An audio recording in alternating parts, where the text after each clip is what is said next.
Alright, what's going on, guys? It's Rio, and now we got lesson 10. This was a video I probably should have made earlier in the series, but you know what? Whatever, we're doing it now. And if you are someone who's going to watch the entire series, you're a legend, and I think it's great that you want to learn 3v3.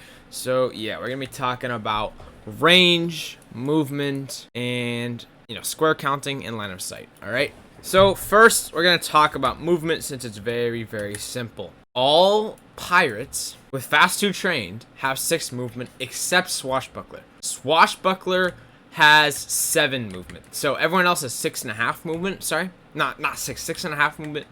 And then Swashbuckler has 7 movement.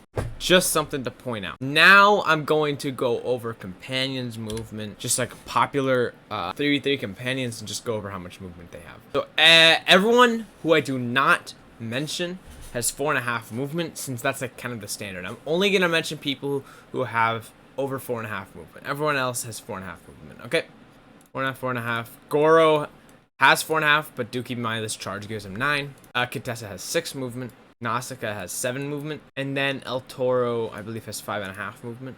Keep in mind that Pete does have a charge, so that he only has 4.5 movement, but the charge he has 9. And for Swashbuckler, we got Fan Flanders, who has 6 movement. All right.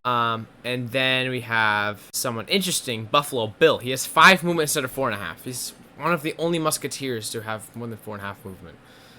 Him and Nausicaa, I think, are pretty much the only ones. So yeah, that is it for movement.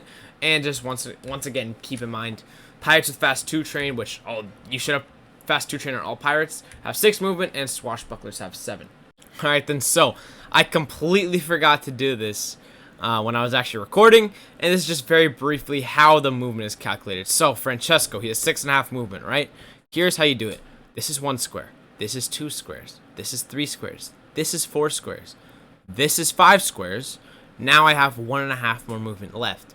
This, if I go up, if I do a diagonal, that counts as 1.5 movement, or if I just go forward, that counts as 1 movement. So if I go like that, that's 2.5 movement, right? If I do like that, that's 3.5 movement, right? But if I just go do like this, that's 6 movement. So I just had to briefly explain that.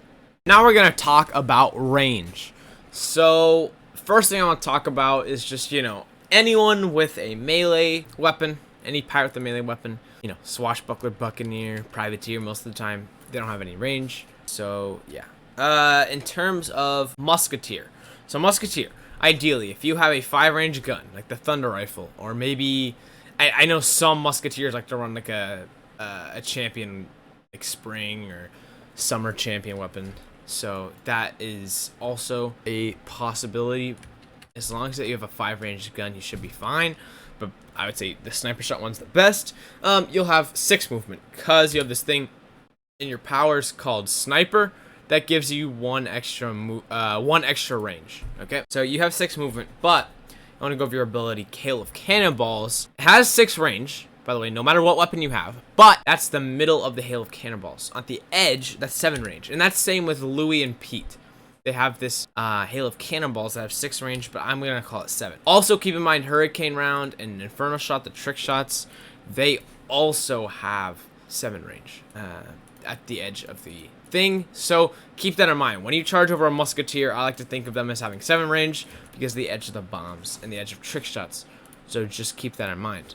Now, witch doctors, most of them are going to be running a 6-range wand, either Fuel's wand or Moo Manchu's wand, okay? But if they are, for whatever reason, running a 5-range wand, then they have effectively 6-range. But the 6-range wand, they have effectively 7 due to this little spirit sight right here. So keep that in mind. Now, just like with the bombs, the Mojo Storm, 7-range, but it's like 8 effective range. So if they're charging a witch doctor, keep that in mind.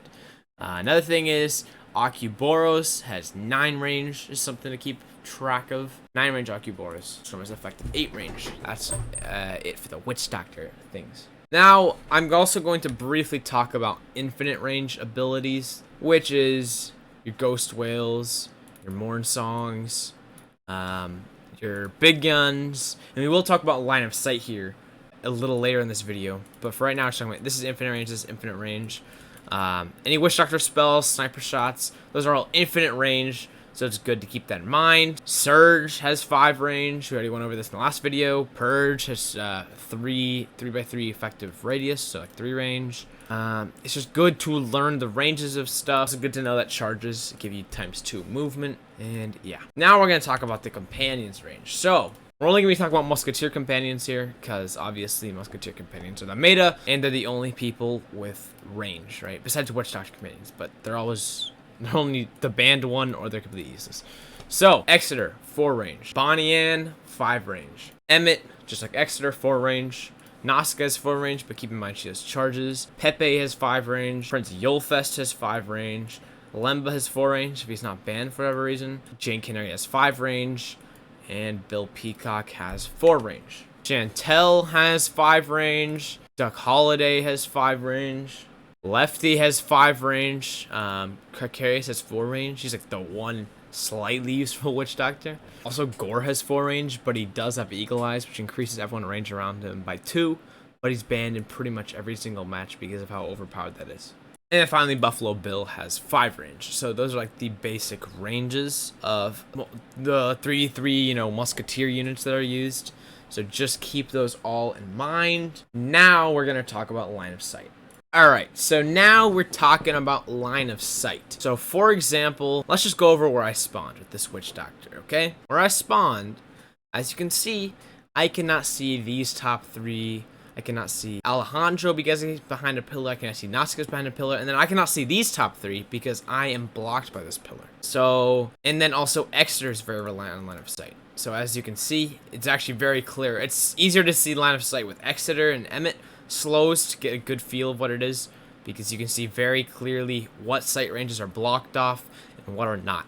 It's good to get a feel for this. It's good to get a feel for this. Just practice, get a good feel for how line of sight works in this game. It's very, very important for a lot of cards. Morn Songs, Soul Reavers, Slows.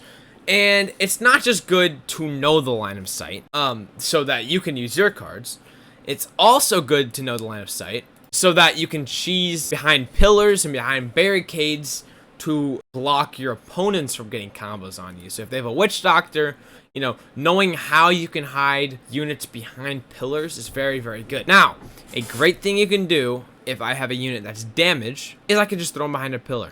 If for whatever reason this Nazca gets damaged, okay, let's just pretend she was not behind a pillar. She's like damaged. I just throw her behind a pillar, give her a Bonnie heal, right? So throwing units behind pillars, it's gonna block their line of sight. And now there is some, exceptions. Right? If I put my Nazca behind here, yes, some people are gonna be blocked off. But if they have someone up here, they're definitely gonna be able to see here, right?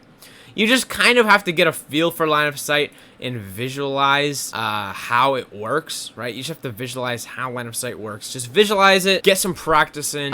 You can just do what I call like dry runs and essentially just go in and just kind of look at where your Exeter can go, move him around, see all the line of sights.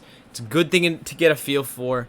Because if you or you're against, Witch Doctor and Musketeer and they're just trying to combo you down, you can understand how to cheese it. Or you can also understand their movement, how to cut their movement and make it so they cannot hide behind the line of sight and get combos back on them.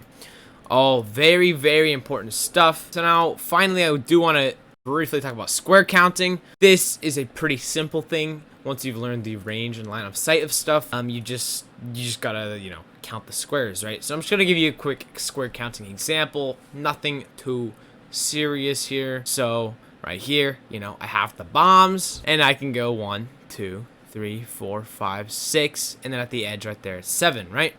Just counting the squares and understanding like, oh, okay, they're Musketeer.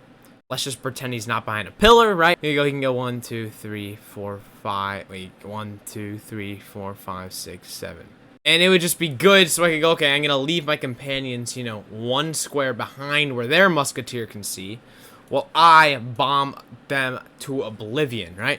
And it's all about learning what their range is, learning what your range is, so you can go, okay, I'm going to move up. If I want to hit this Swashbuckler Pirate, I can go, I'm going to move up, and that's going to be, just the right amount of squares I need to go. So just, count your squares, count exactly their range, count your range, and yeah, that's about it. Thank you guys for watching. I should have done this video earlier in the series, but whatever, we got it down now, and peace out.